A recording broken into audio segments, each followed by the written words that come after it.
Comment calculer la température de réchauffement du pétrin?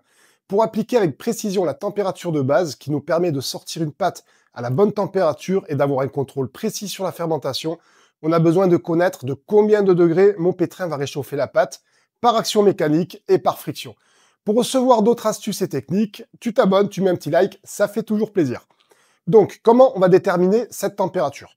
On va prendre en compte que plus le pétrin est petit, plus on va avoir un réchauffement important. Pour ce test, on va prendre la quantité de pâte qu'on pétrit habituellement, avec la même durée de pétrissage.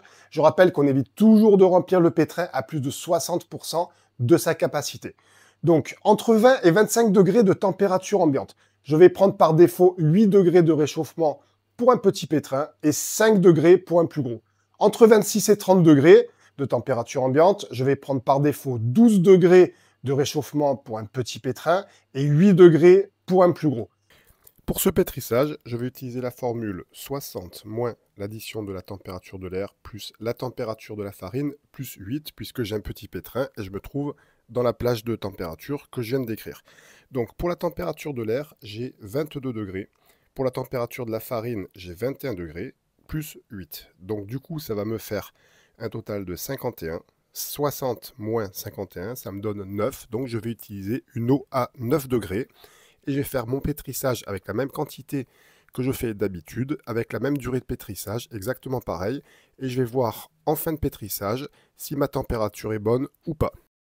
Alors, en arrivant en fin de pétrissage, je vais contrôler ma température au laser, donc 23,3 degrés. Et on va contrôler à cœur. Normalement, on aura 1 degré de plus, donc il faut toujours en tenir compte. Voilà, 24,4 et ça va descendre à 24,3. Voilà, on est bon. Étant donné que je veux toujours sortir une pâte entre 23 et 24 degrés à cœur, avec toujours la même durée de pétrissage, la valeur par défaut que j'ai choisie est la bonne. Si j'avais sorti une pâte par exemple à 27 degrés, au lieu de prendre 8 comme valeur par défaut, je passerai à 11.